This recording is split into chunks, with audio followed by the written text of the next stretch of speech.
that term. Creator There you enablement. go, creator enablement. Let's do it. IP starting today. Trademark.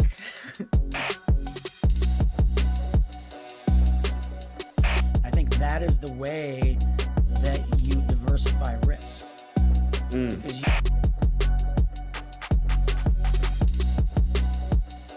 And how do I do it in a way that honors the investment of blood, sweat, and tears?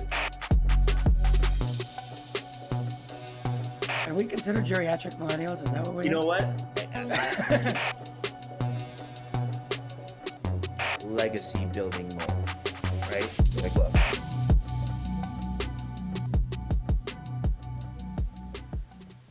Here's what's on our agenda. We've got, for the rundown, we've got AI versus copyright. We've got adapting to the speed of AI innovation. And then we've got the Clear and LinkedIn partnership on identity. Okay. Then we're going to talk about the value of rebrands and building brand capital.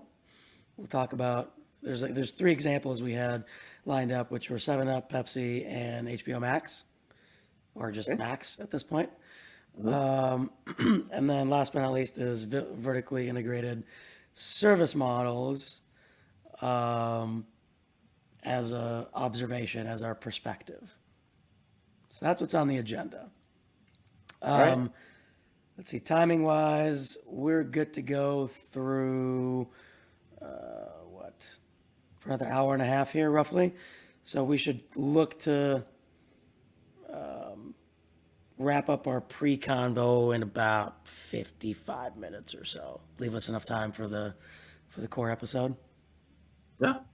I bet we All can right. get through this fast, man. Like, I mean, yes, but knowing ourselves, right, we could right, easily right. talk for 3 hours. So, Absolutely, absolutely. all right, let's jump into the AI versus copyright thing. You sent me, and I mean, I think unless you're living under a rock, everybody's at this point seen the Jay-Z thing from a couple weeks back, and now the Drake and the Weeknd track that recently went viral.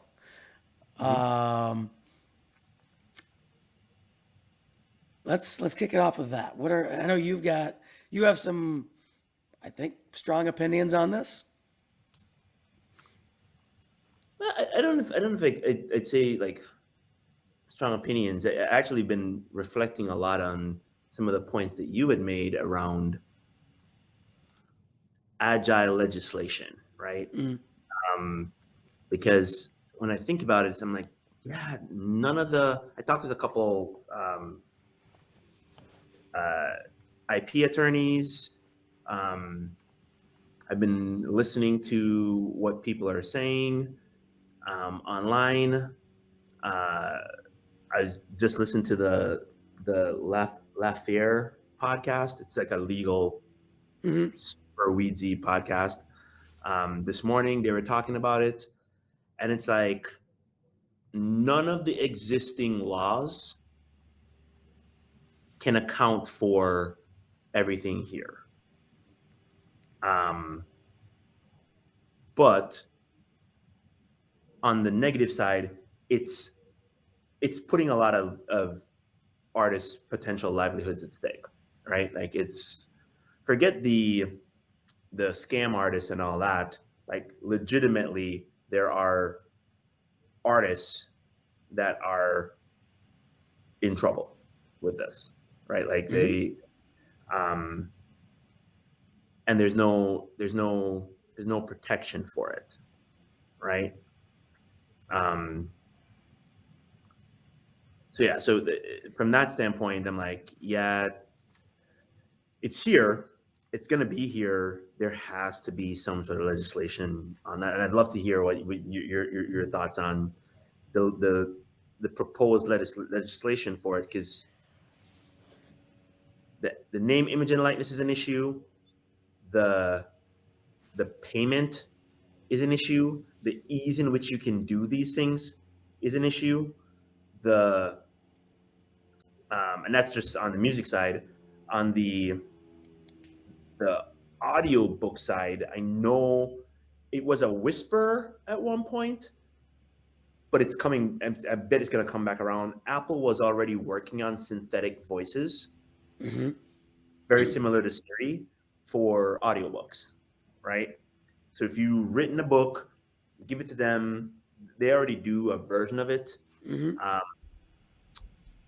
on some things, and I'm like text to speech, and it's really good. But okay, what does that mean for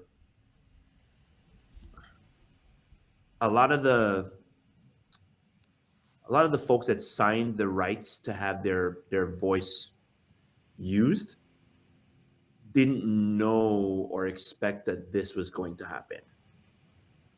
So now, people's You're voices are talking about the voiceover artists rather than like the the writer voiceover art. themselves. Yep. Yeah, So it's yeah. it's it's it's issue.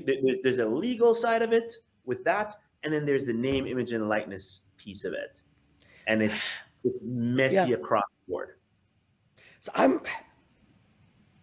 this is just my nature. I like to think about it like, I think that there's definitely a legal and regulation component, like the AI versus copyright angle. I, I almost want to strip that away and go a level up first, which is like, what's the value? Like before we start Mhm. talking about regulating one thing or the other, what's the value of these things, right? So on the one hand, I can think of, so let's think use cases. All right, if I am an artist, which I'm not, but if I were, the value potentially is I can churn out a higher volume of tracks because I'm removing the barrier to production, right? Mhm. Meaning, if I can create a synthetic model of my own voice, and there's another argument to be made. Okay, what about all the beats and the music and the other stuff? Like, there's different types of artists, right? So if you're a band, yeah, you could probably create models of your own sound too, not just your voice. I'm not sure about that, to be honest. But let's assume Mhm. you can. You're removing the step of having to go in a studio and record. All you got to do is create lyrics and create music. Maybe it's sheet music or whatever, even, and off you go, right? Mhm. And you can just churn out more volume.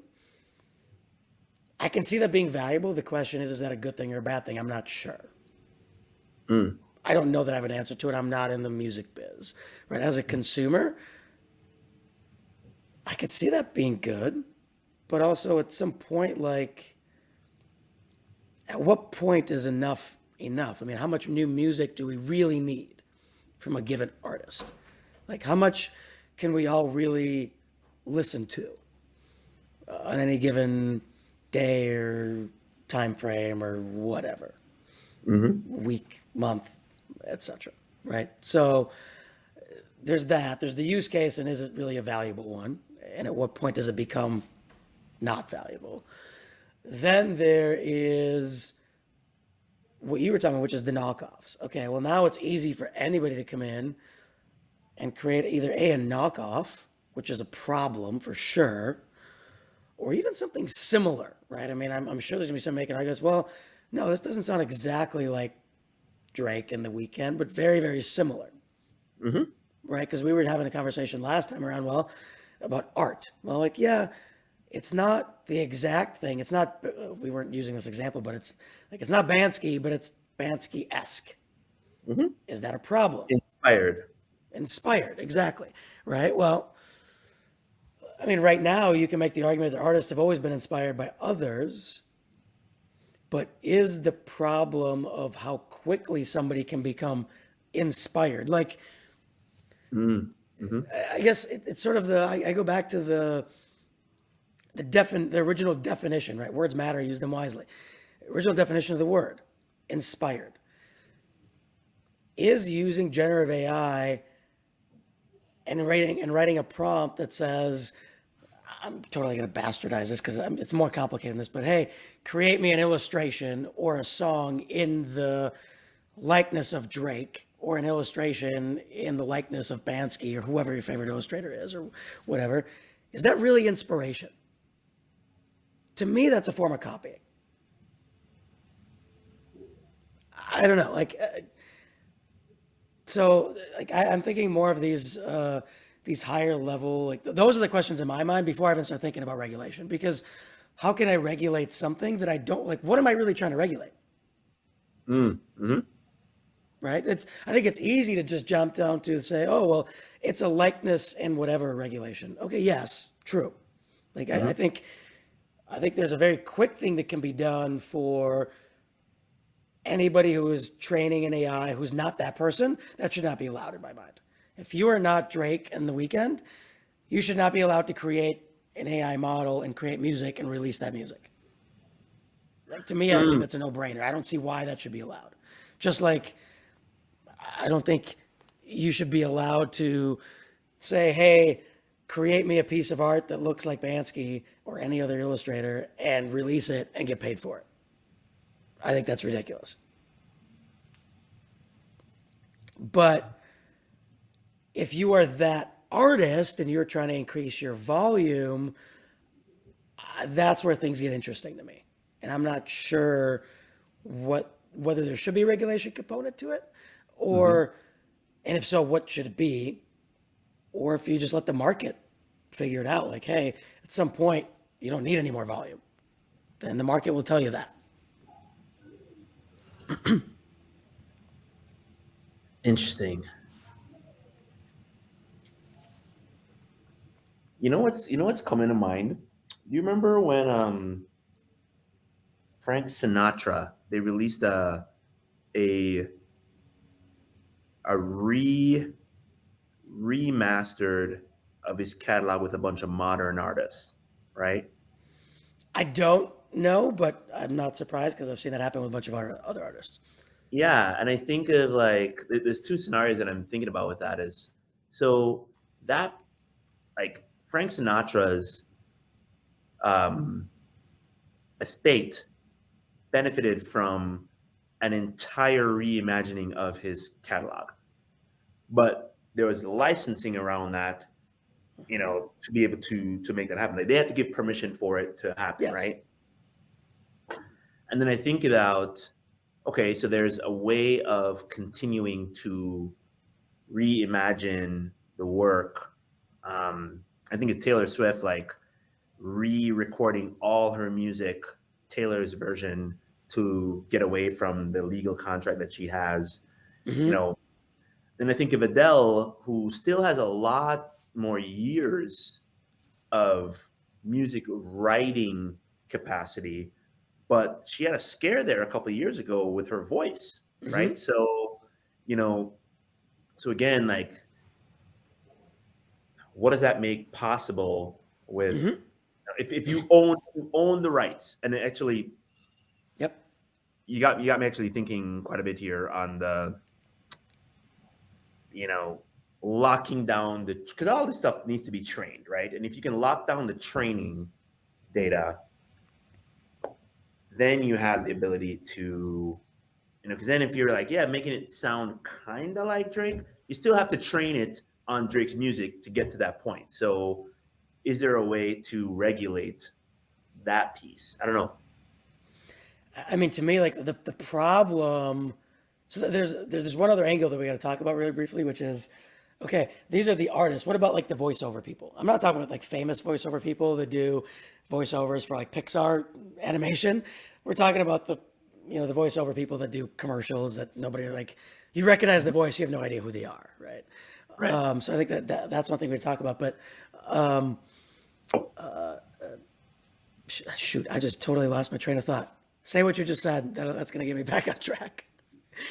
The We were talking about just the you. I like the way you frame it about the benefits. So we talked about um, uh, uh, an artist who has passed, whose estate is able to Yeah. still benefit from the music. Yeah, I think. I mean, that's where you gave the Adele example. I think that's an interesting one. I think it gets back to what do you regulate and what do you let the market figure out, Mm-hmm. right? So the other example that came to mind is the new Top Gun Maverick movie, right? I mean, Val Kilmer can't talk anymore, and I believe, hopefully somebody will correct me if this is incorrect, but I believe that was an AI trained model on his voice, and Yep. they made it sound like somebody with cancer or whatever, with Yep. with the voice box kind of thing. But it was they modeled his voice, I believe. So like Yep. there are legitimate use cases to this, for sure. The problem I see on the regulation side for the knockoffs is just the sheer volume and ease you can do this. Like I would equate this to the you know pirated music and TV and video, whatever, all this stuff. Yes, there are laws against it. I mean, there are so many pirating sites out there still, and all this. Like you can watch and listen to and download anything for free if you really want to. It's never going to get resolved. There's Hmm. there's too much volume to it, and I think this is no different, but even more so. And it creates a whole different problem. And it's like, yeah, you can create a regulation for it, but how do you take it down? Right. Like think about I think about like I watched a lot of a decent amount of UFC, for example. UFC is probably one of the strictest on taking stuff down, and even there, you can find all the stuff for free, streamed in a bunch of different places and videos before they get taken down on YouTube and all Hmm. sorts of stuff, right? So if that's a thing, imagine how difficult it's going to be when you got thousands, millions of people potentially creating fakes of whatever just to get you know, create fraction, whatever, a couple $100 on streaming revenue, and then go on to the next thing and the next thing and the next thing. It just becomes a business model. Right. Yeah. It's the same reason why, like, these phishing and spam farms work. Like any individual spam and phishing attempt doesn't do anything, but when you scale that to millions, now you've got a not legitimate, like an illegitimate business, illegal but legitimate sort of business. If you different variation of legitimate. Right. It's you know we've been talking about the audio stuff, but you got me thinking about take the New York Times for example. They spent so much time researching and like journalism and like editorial, whatever. And you could there was a there's a podcast called the Blog Era, which is basically going back to the early days of music and how Napster and blogging and like all how that started. And the through line there is when the point you just made, like what's stopping someone from going, all right, cool. I appreciate all the research that you put into this. I'm just gonna take what you wrote, throw it into um, a generative AI model, change, say rewrite this in the style of X. All of a sudden, you could have another news publication that's literally aggregating from every other publication from around the web with a slightly different voice. What does that do? Yep. Yeah. And there's a couple of thoughts swirling around in my head, and then I'd love to hear your opinion on it, and then maybe we move on to the next thing so we don't run out of time here. But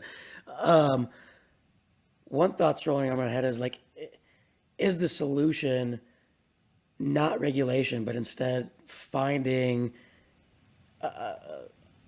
of another viable business model that the consumer will appreciate? So I think to a certain extent, the reason why piracy is no longer as big a deal is because, at least in the music business, I think, I don't know, again, I'm not a expert in this per se, is because streaming services came out. Spotify, Pandora, et cetera, et cetera, et cetera. That just made it really easy in both a freemium model for people to get whatever music they want, and also they layered in the recommendation engine, like, hey, more stuff you like, instead of having to spend hours and hours searching and downloading and dealing with bandwidth and blah blah blah blah blah. Where people just said, well, screw it, I don't want to deal with this. I'll just sign up for Pandora or Spotify or whatever, right? Now, I don't know what that business model looks like, but that's one thought in my mind is that rather than thinking regulation, do we need to be thinking about what's the next evolution of the business model that allows for this negative thing to not be that big of a deal? I don't know. The other thing swirling around in my mind is just again, going back to like the sheer volume and the ease of this, almost like the flip side to that argument. I don't know what the business model looks like because it's just so easy to do this. What do you think? Yeah, it's that podcast I was telling you about is probably worth when we get a show notes type situation going, throwing it in there because they did touch on this. So they went back to What was the podcast? The podcast is called, I just pulled it up here. It's called The Blog Era. And what's interesting is, and again, this is, it's fun to listen back to what was happening behind the scenes, not knowing what was the case, right? Like when you got a computer in college with unlimited bandwidth, we had landlines, like Napster and LimeWire were a mess. I remember before going to class, I would say, I'd do a search for an artist, a bunch of songs would come up, and I just hit download and I'd go to class, right? And they had a story in there where this high school kid was doing that and making mixtapes. So you still get it online, you still burn the disc, and then I can't remember that, like burning discs and taking those discs and selling them. And they sued the kid, and he ended up getting away with it by saying it was a high school project that he was doing, and that's why that was the case. And the music execs were freaking out because, again, you spend all this money on an artist, you have all this distribution on in record stores, and they're saying it's just available, so they were losing like serious money. And Steve Jobs came in and said, look, you can lose 100% of $2.99, or you can make 99 cents. And they said, cool. And there's a guy who, I think it was from Universal, and he was like, look, they didn't even know what an iPod was.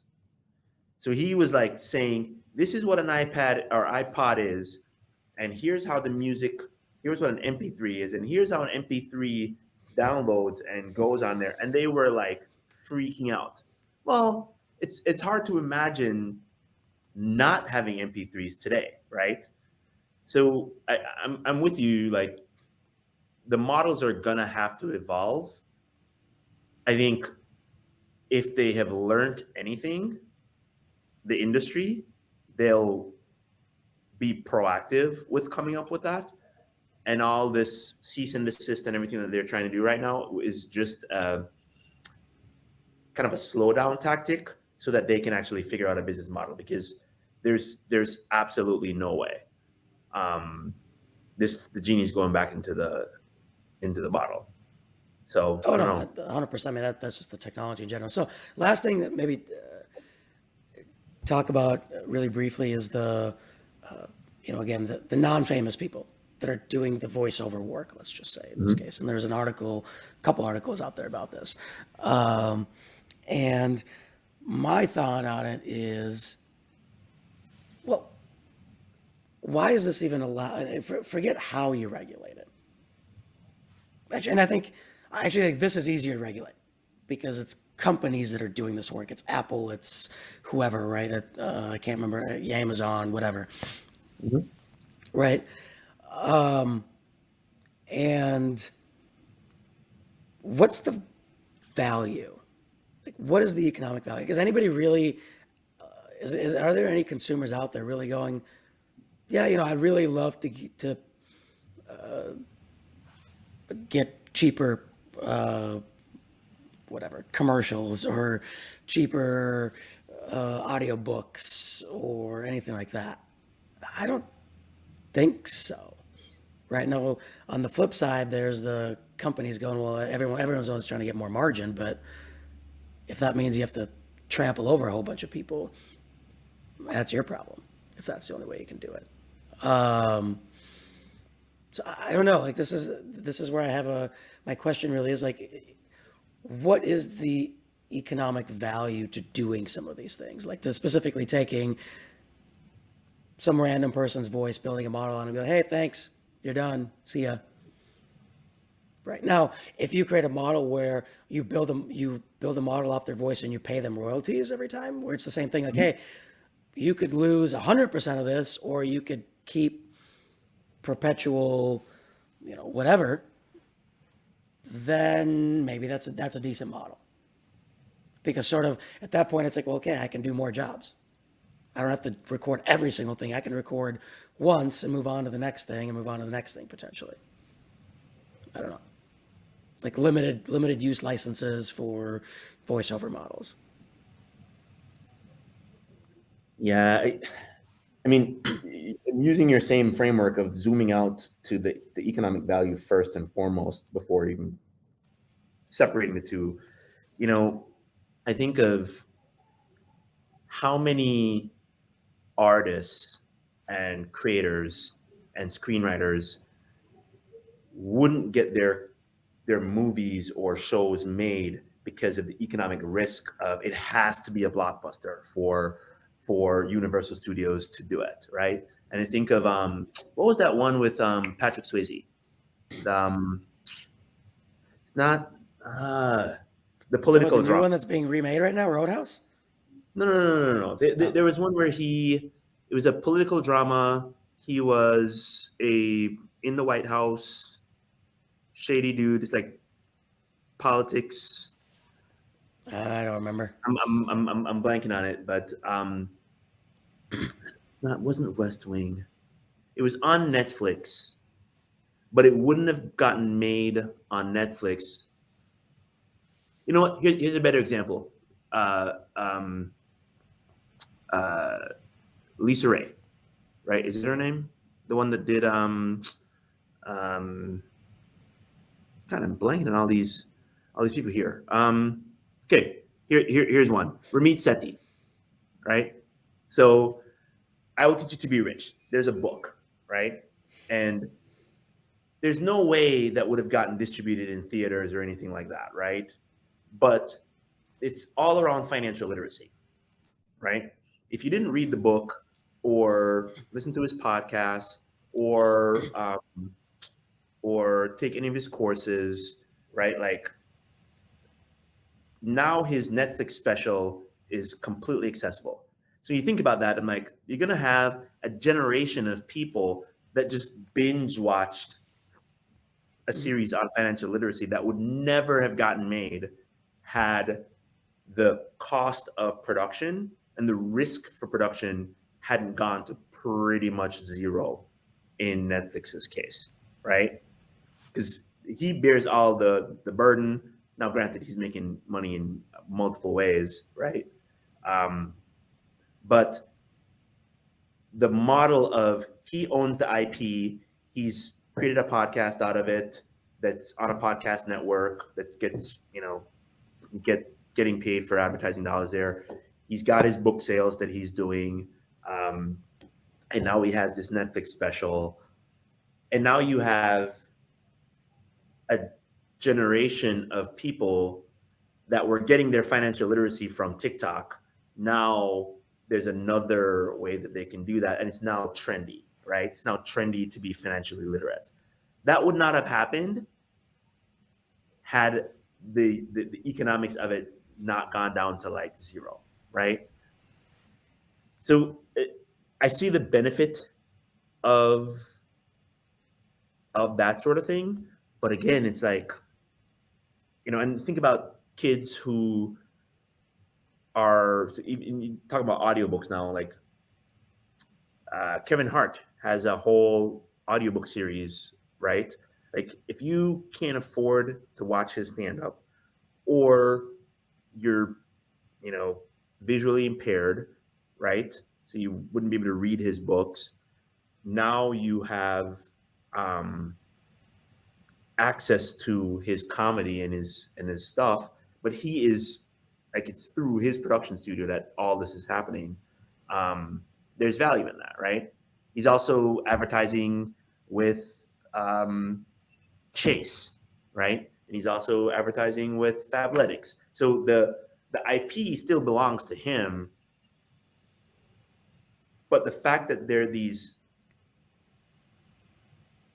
business models that can be accelerated with AI and proper copyright law makes it more accessible, if that makes sense. That was a very rambling explanation. I don't know. I mean, I get it, but I'm not 100 like the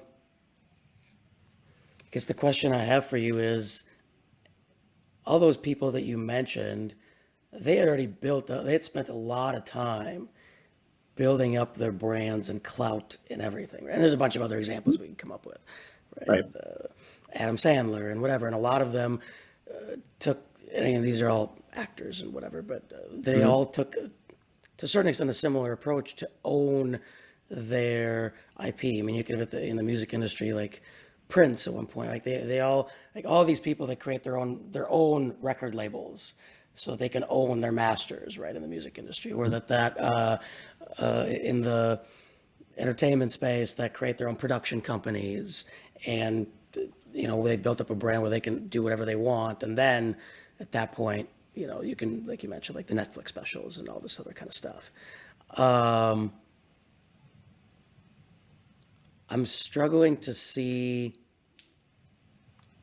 how AI helps the average person, whatever, that's not one of these people, do this better or faster. Well, it could be like an indie artist, right? Like you're Okay. not attached to a big record label, but you just happen to have an amazing voice. You don't want to get locked into any weird 360 deal, but you're Yep. willing to. Um, at that point, though, the responsibility of marketing yourself, because it's going to be a flooded marketplace. There's just no getting around it. There's going to be, you know, the uh, I think of the Spotify white noise folks. They're making a killing right now, right? Like, because all you're going to bed, you turn on the white noise, those counts as streams, right? So, somebody's making a ton of money just helping people go to sleep at night, right? There's a model for that. You have, if you're if you're known as someone that reads fantasy books really well, and that's you, and you have a synthetic voice that you can license to make it more accessible to other people, then you're essentially, Yeah. yeah. Okay. I see. Yeah, I think we're on the same page, and that's kind of what I was getting to as well. Is I can see there being use cases that actually help, but that requires a scenario where the voiceover artist themselves owns, like, their voice is their IP. So the Hmm. model that's built on their voice, they own, Right. versus the company owns and tells them how to whatever. Um, Right. So and they could you go you directly that into. didn't you send me? You sent me an article, talks about yeah, the time is now for artists to launch their own APIs. Right. And yeah, that's someone weighing in. And as we're talking through here, I'm going, without bringing blockchain into this, but that might be the way that some of this happens, right? Like if you're I've seen a few people talk about that. Yeah. Yeah. So you can go like, look, I have a really great voice. I'm gonna, if you can come and you can license it for me, I can go in. There's a price tier that does this, and there's a price tier if you want this voice to be used to train some model that you have. Mm-hmm. And I get royalties. Obviously, it's Yeah. varying cost cuts going down, but yeah, if I'm getting 1 cent of every time my voice Mm-hmm. is being used to train a model, and then that model goes on to do other things, then I could see some value there. Yeah, and maybe there's different model. Maybe it's not per use. Maybe it's per minute. Per I don't know. Like I wonder Hmm. if there are different economic models that need to be thought of to make this a viable thing. Right. Because again, at the end of the day, we're still working with markets, and Hmm. markets need both sides. You need the creator, you need whatever. And if it's not viable for the creator to make any more money, they'll just stop doing it. It's like Right. if I can no longer make money by working with Amazon or whoever to do these voiceovers, I'm just not going to do it. I'll go find something else to do. Now Right. that might hurt a bunch of people in the short term, but at the end of the day, no one's going to do shit for free. This is actually a really good transition, I think. I mean, we've sort of talked about the first two topics. We talked about AI versus copyright, and a lot of this gets into like adapting to the speed of innovation, like it's the new business models and all this kind of stuff. I wonder if our next topic is clear and LinkedIn and identity, and I wonder the like thinking about carrot versus stick Hmm. is I is a way to identify the real thing versus the fake thing the solution to some of this, where you don't have to regulate it, but people build connections to artists. They Hmm. build connections to sports stars. They build connections to actors and whatever, right? To authors. They want the real thing. There's a reason why people can sometimes they'll build an audience, build a community. They'll say, hey, you can download this thing for free, but here's a link. You can donate stuff, and they'll still pay for it, even though they can get it for free, because they want to Hmm. support the artist. Hmm. So if we think about that, is identity at least part of the solution to this? If there's an AI model or maybe it is the blockchain or something that can identify, hey, this is a real Drake track, this is a fake Drake track.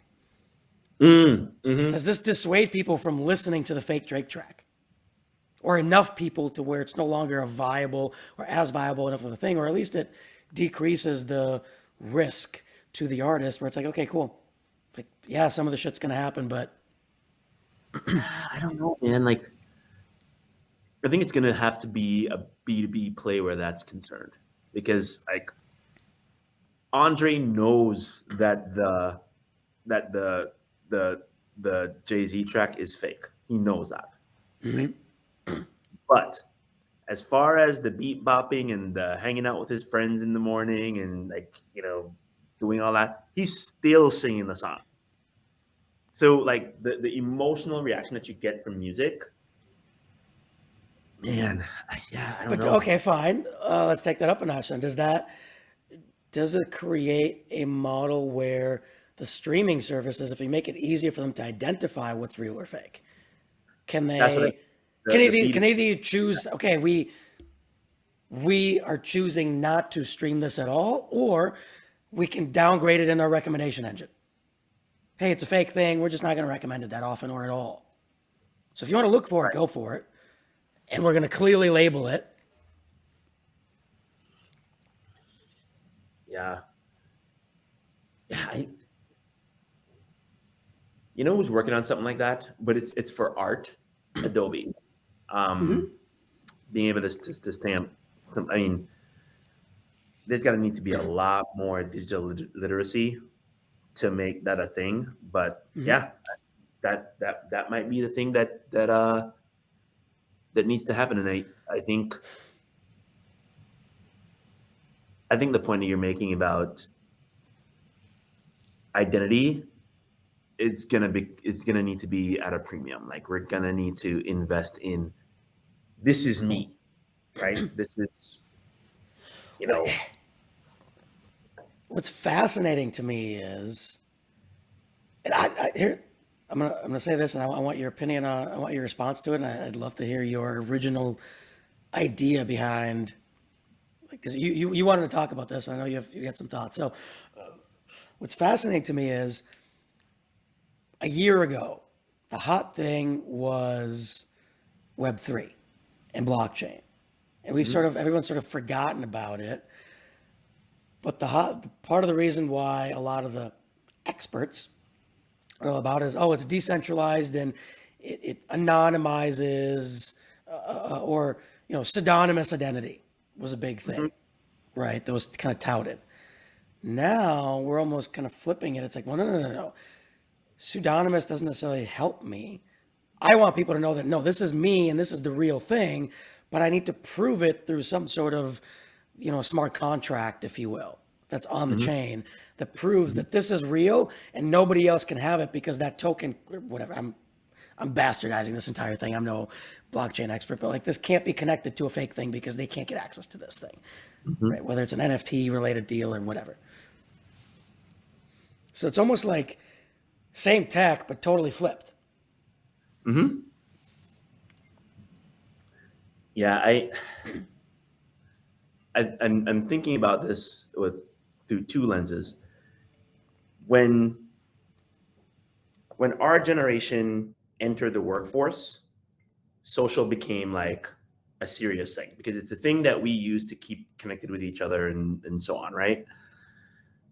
Right now, a lot of that underlining tech, the folks that are using it the most don't have a lot of economic purchasing power. They can influence purchasing, but they're also not like they don't have a tax base. They don't have, you know what I mean? They're not at the generation. So I think once they get there, these virtual worlds and the tokenization and the digital identity and all that is going to become like central, right? Just like before the generation before millennials, you had like cloud wasn't a thing, right? You needed on-prem um, uh, servers. And then that generation grew up and said, well, this is nonsense. I don't want to have to come to the office in order to do something if we can do it elsewhere. And they forced the change. We forced the change to social. And I think our kids' generation is going to force that broader shift. I think and I'm totally speculating here. This is like wild speculation. Um, I think there's going to need to be this identity layer on the internet where like we get to say, oh, this is me, right? Like when I log on to, and Gokar was my name, right? You're you're playing Gokar, you're playing with Gokar on Halo. You're playing with Gokar on what was the other one that we were into? Elder Scroll. You're playing with Gokar on like you knew that you're playing with me, like my buddy Pink Card. Um, like we that was our identity, regardless of which game we were playing, right? And I feel like we're gonna start to see more. Um, I'm studying world building right now, like just to that's the model that I'm wrapping my head around with this is we know that if you want to find out who I am professionally, just like you would in Halo, you go to LinkedIn. If you want to see like personally who I am, you go to Instagram. If you want to, you know what I mean? So you end up starting to build a narrative about yourself and your interactions beyond, but people need to know that it's you. Does that make sense? Are you still there?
All right.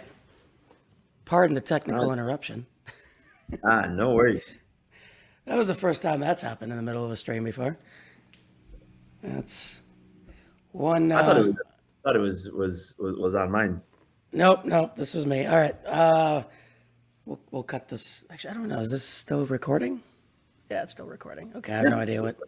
All right. Well, we'll keep rolling. I don't know what it captured, so maybe go back to. Um, you were talking about world building. I think that's roughly Yeah, I where was just I saying that lost like you. I think we're entering a world. So again, this is working backwards from the theory that the generation before us transformed to the cloud, right? And that changed quite a bit in the workplace. Our generation, based on our purchasing power and just how we communicated and interacted, changed the it made social media mainstream. And I think we're going to get to a point when our kids are of what I would consider contributing economically to society age is when, because they're all into virtual things right now, like Roblox and all those things. Um, that's going to become the mainstream because they grew up with it, right, in their formidable years, and that'll transform the workplace. And I think using the idea that when we were in college, you know, the same person. This is when Xbox came out and you had your Xbox identity. Any game that you played, you knew it was me, right? Um, and I, dated myself. Goker was my username, um, but it was how we connected online, right? You knew who I was, and the same thing went for like ICQ, right? But we're able to move. If you logged on and you saw me and we're playing Halo, you knew it was me. And if you saw me playing, Gran Turismo, you knew it was me. Grand Theft Auto, you knew it was me, right? So I feel like it's the same thing, but at the human level. So if you want to see who I am professionally, you go to LinkedIn, right? And whatever LinkedIn evolves into as a result.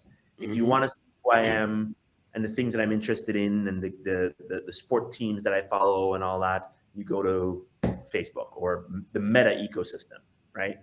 If I want to be anonymous and um, still, participate in like pseudonistic things, you kind of go to Twitter, right? I'm just making stuff up here, but like they're gonna be these.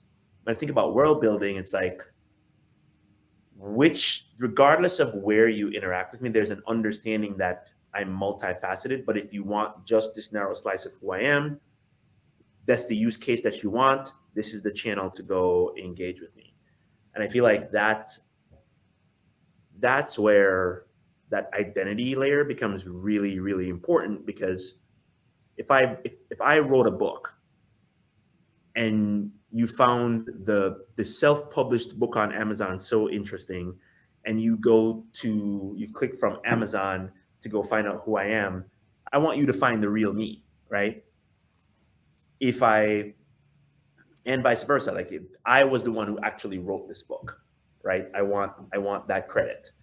Um, Same thing with artists and all the things that we've been talking about so far. Yeah, it's just going to take a long time to get there, man. And I think that the incentive has to be purchasing power of the people that are comfortable natively in that space. Yeah, I think that's a very good place to stop on that one. Yeah. All right, so we're gonna just looking at time. We got about 45 minutes left. Okay.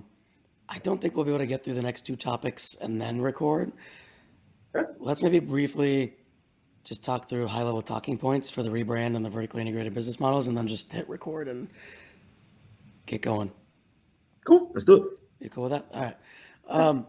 So what are your thoughts on the rebrand? Because I think you had an interesting angle around building long-term capital, if you will, when thinking Um, about it, rebrand. everything when I think about a rebrand or just branding in general, and you know, you brought up the Coke and Seven Up, and I think there's value in refreshing the brand for whatever generation that has the most purchasing power, right? So it feels native to them, um, or for them. Um, I think the investment in long term branding is going to become even more important because there's going to be you look at all the sports brands that popped up on Instagram, right?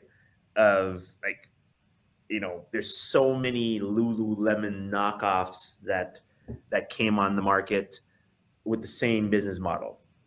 Beautiful women wearing these these very specific looking leggings, um, and the quality of them didn't really matter. It was, you know, it's just what it was, right?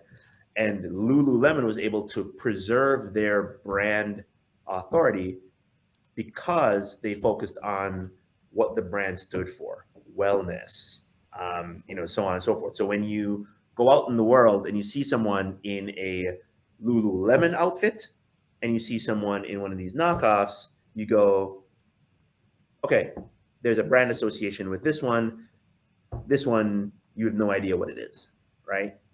And I think so. So the investment that Lululemon made in their stores, in their ecosystem, in the content they put out, in the founder writing a book telling about how it came to be, the focusing on yoga moms, right? Like that whole strategy of investing in their brand makes it a competitive moat, right? No other company could come in and say, "Hey, we too are Lululemons," right? It just says we are this type of legging, and they defended their patents and all that jazz as well, and so on. Um, so I think there's value in investing in a brand from that standpoint, but only if it makes sense from defending defending where your economic value comes from, right? So you use them as an example. I think Coca Cola and Sprite, they're so entrenched as brands and distributions, and the distribution is their competitive moat, right? So for them, it's they just need to stay top of mind just to keep the money machine printing, right? Yep. Um, but if you're a brand today with all the explosion of generative AI stuff that's about to just hit the market, like the floodgates haven't even been open yet. But the guy who I buy my coffee from in the morning is now asking me about ChatGPT because he finally used it. You know what I mean? And Yep. when you think about all the amount of content that's going to start you have to have a cohesive brand strategy that's tied to your business model that you can defend. Yep. Yep. Yeah. Yeah. My problem, which I'll talk about when we record, is like I feel like a lot of these rebrands are just lazy, and I think they're, as we talked about before, and they're. It's like, yeah, does it look cool? Yeah, I guess. Is it maybe an upgrade or that reflects the modern aesthetic? Usually yes, although sometimes no. Like, I mean, the Kia logo, what the hell is that? But that's a whole separate thing. Like, but then like the amount of time and money spent on just that little part of the visual identity, as far as like what the return on that investment is, just boggles my mind. Versus doing what you're talking about, which is what is the brand? How does it impact all these other things that we do, et cetera, et cetera? So I think Right. that, yeah, I think we're on the same, roughly on the same page there. All right, so vertically integrated service models. What were you thinking? You sent the example of Andreessen Horowitz and them doing, was it banking or what were they? I forget what it is. Financial advising, Advising, that's what it was. Yeah. wealth management. Yeah. Yeah. Um, I don't know. I'm starting to see models where it's going agencies or companies virtually vertically integrating, right? Mm-hmm. So if Andreessen Horowitz wants you to make sure that as a founder, you're not focused on anything else but building the money or building the business that they can see a disproportionate return on their investment, um, and support their LPs and make sure that the founder is putting aside money for wealth, so they're not like, because founders are like sports teams, right? Like you're investing in them, they're cashing out, and some of them have never seen that kind of money in their life, right? So what does that mean? So all the burden and challenges that come with that. So you need someone that's able to guide them. They just went, you know what? Everybody in our team is now a wealth manager and they have to be certified. So now if you're a founder, you go to Andreessen Horowitz, they're making every single connection. They're probably getting a spiff on every connection that gets made for you. You're starting to see that with creator houses, right? If you have a big enough audience, you come in and they represent you. They're getting you deals. They're getting you like the whole 9 yards. You look at the Peloton stars, right? Or the Peloton. I'm thinking specifically of Alex Toussaint. Dude knows he has a limited amount of time where he's going to be in shape enough to do this. All of a sudden, Peloton is helping him, or their marketing or his agent or whoever. He's got a book deal. He's got licensing.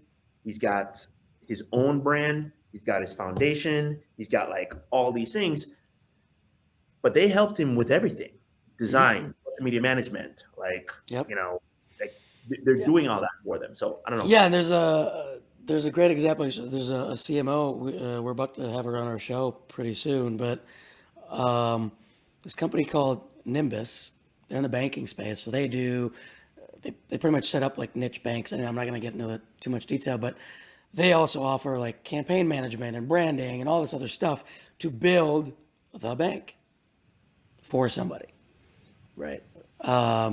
So there's a lot. There are a lot of these examples, and some of them have been around longer than we think. It's also how we're thinking about our business too. So it is really interesting. I think it's almost like I don't want to call it a brand extension play, but sort of from the CPG game, right? It's what else can I offer to the same audience that they need anyway, that they already trust me for this, and if I can become a good enough expert in this other thing that they also need that relates to my business, now I've got a whole new service line. I feel like we should do more of these.